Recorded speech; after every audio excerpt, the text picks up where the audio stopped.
नमस्कार। आज इस वीडियो लेक्चर में हम व्यष्टि अर्थशास्त्र के अंतर्गत उपयोगिता विश्लेषण की चर्चा करेंगे। उपयोगिता किसी वस्तु या सेवा की एक विशिष्ट आवश्यकता को संतुष्ट करने की शक्ति या क्षमता को हम उपयोगिता कहते हैं। उपयोगिता का मतलब है कि कोई व्यक्ति किसी वस्तु को खरीदना चाहता है। यदि वह उस वस्तु को खरीदना चाहता है तो इसका मतलब है उसे उसमें उपयोगिता प्राप्त हो रही है। उपयोगिता का संबंध लाभ हानि से नहीं होता, बल्कि केवल आवश्यकता संतुष्टि से, सेटिस्फैक्शन ऑफ वांट्स से है। इस प्रकार उपयोगिता केवल व्यक्तिपरक है, उसका लाभ हानि से संबंध नहीं है। जैसे शराब में व्यक्ति को उपयोगिता मिलती है, हालांकि शराब व्यक्ति के स्वास्थ्य के लिए हानिकारक है। इसके अलावा उपयोगिता में कोई नैतिक पक्ष भी नहीं होता। जैसे कि एक डाकू के लिए बिना लाइसेंस की बंदूक रखना उसके लिए उपयोगिता का कारण है, लेकिन हालांकि वो है वैधानिक दृष्टि से सही नहीं है। उपयोगिता और संतुष्टि के बारे में भी हमें जान लेना चाहिए कि हालांकि हम इन दोनों शब्दों का परस्पर उपयोग करेंगे, लेकिन इनमें भी थोड़ा सा अंतर है कि उपयोगिता जो है वह किसी वस्तु से प्राप्त एक्सपेक्टेड यूटिलिटी है, आशंसित उपयोगिता है, जबकि संतुष्टि उस वस्तु के उपभोग से प्राप्त उपयोगिता होती है, यानी रियलाइज्ड यूटिलिटी है। फिर भी हम इन दोनों शब्दों का परस्पर उपयोग करते हैं। अब बात आती है कि उपयोगिता को कैसे मापा जाए। तो उपयोगिता चूँकि एक मनोवैज्ञानिक तथ्य है, इसलिए इसका माप बड़ा कठिन होता है। लेकिन मार्शल, पीगू तथा जेवंस, मेंजर, वाल्डर्स इत्यादि अर्थशास्त्रियों ने अपने विश्लेषण में उपयोगिता को मापनीय स्वीकार किया है, जिसका मतलब है कि उपयोगिता जोड़ी जा सकती है, मापी जा सकती है। उन्होंने कहा कि किसी वस्तु के लिए हम जितनी मुद्रा देने को तैयार हो जाते हैं, वह हमारे लिए उस वस्तु की उपयोगिता का माप है। यदि मान लीजिए एक इकाई सेब के लिए एक व्यक्ति 10 रुपये देने के लिए तैयार हो जाता है, तो वह उसके लिए उसकी उपयोगिता को व्यक्त करता है।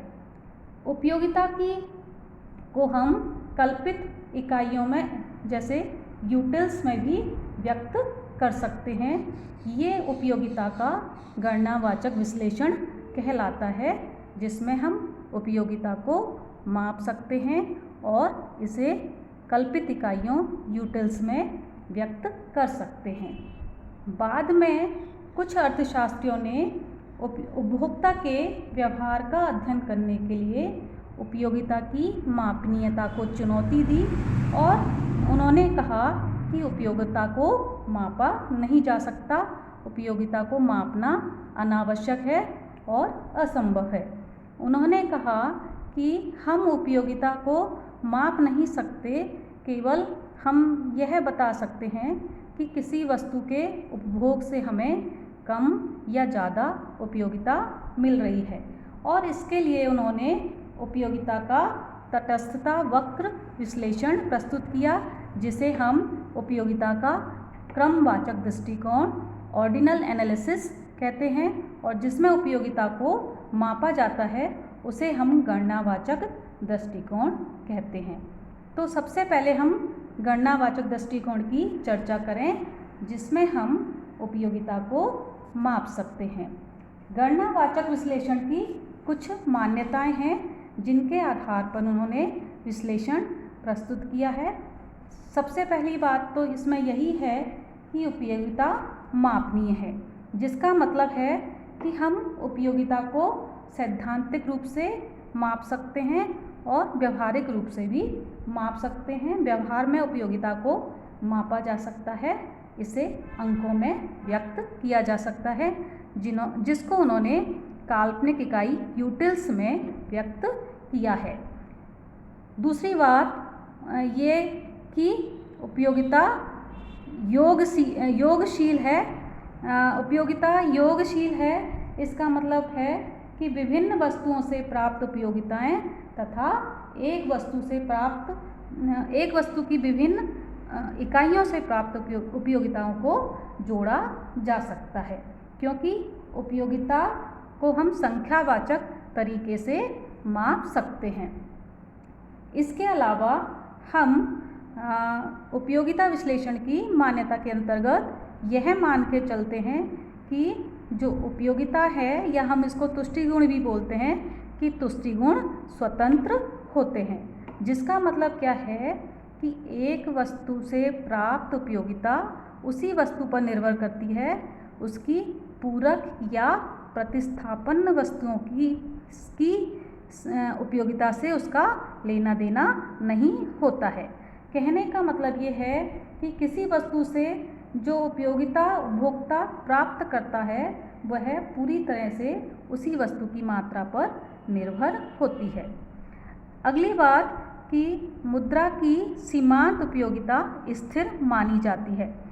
उपयोगिता विश्लेषण के अंतर्गत हम ये मान के चलते हैं कि मुद्रा की सीमांत उपयोगिता स्थिर है, जिसका मतलब ये है कि कीमत परिवर्तन या आय परिवर्तन होने पर मुद्रा की सीमांत उपयोगिता स्थिर रहती है, क्योंकि हमने अपने विश्लेषण में मुद्रा को, जो कि स्वयं एक मापने की इकाई है, उसे विश्लेषण क्रिया के दौरान उसकी सीमांत उपयोगिता में परिवर्तन नहीं होना चाहिए।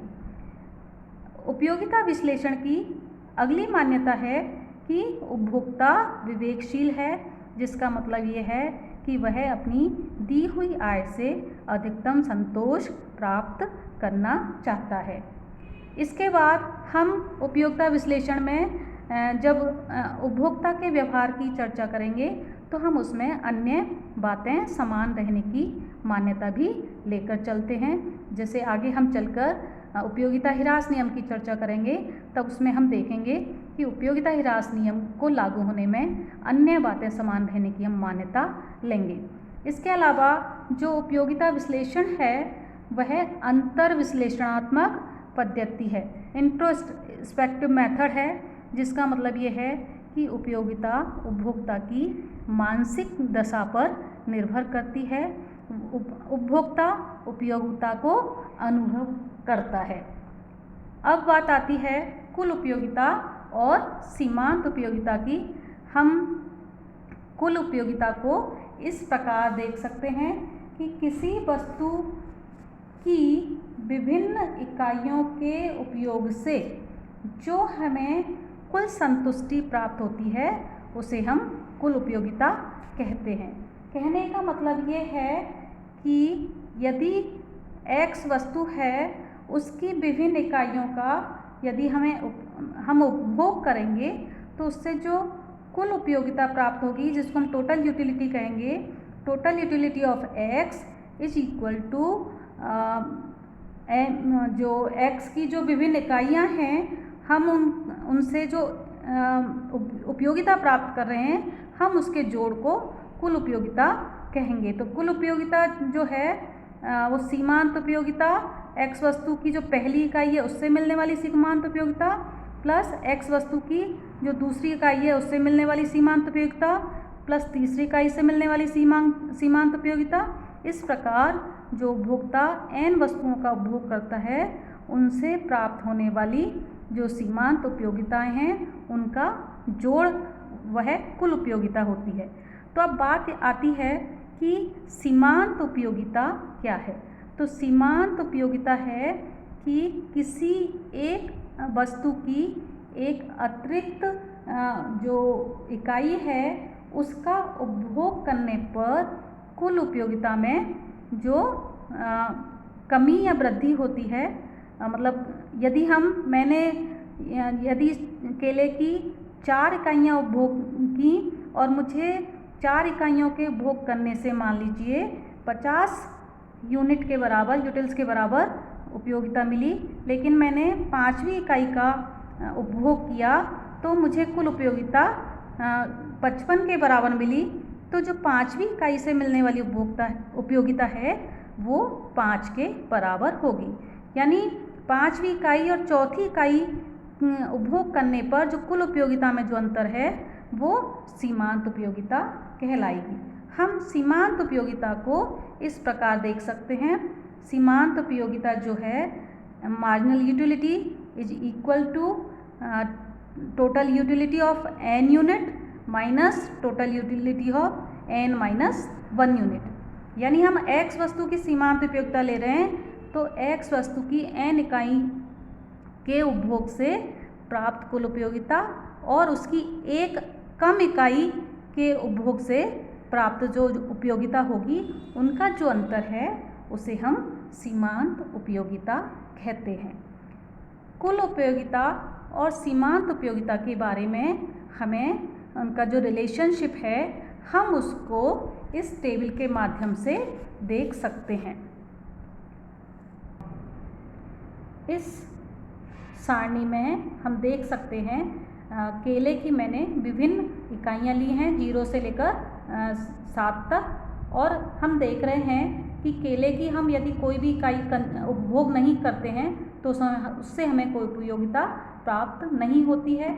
यदि हम केले की एक इकाई उपभोग करते हैं तो हमें 20 के बराबर 20 यूटिल्स के बराबर कुल उपयोगिता मिल रही है, और 2 यूनिट यदि हम केले की उपभोग करते हैं तो हमें 38 के बराबर कुल उपयोगिता मिल रही है। कहने का मतलब ये है कि केले की पहली इकाई से हमें जो उपयोगिता मिल रही है वो 20 के बराबर है, दूसरी से मिल रही वो 18 के बराबर है, तीसरी इकाई से मिलने वाली उपयोगिता 12 के बराबर है, चौथी इकाई से मिलने वाली उपयोगिता 5 के बराबर है।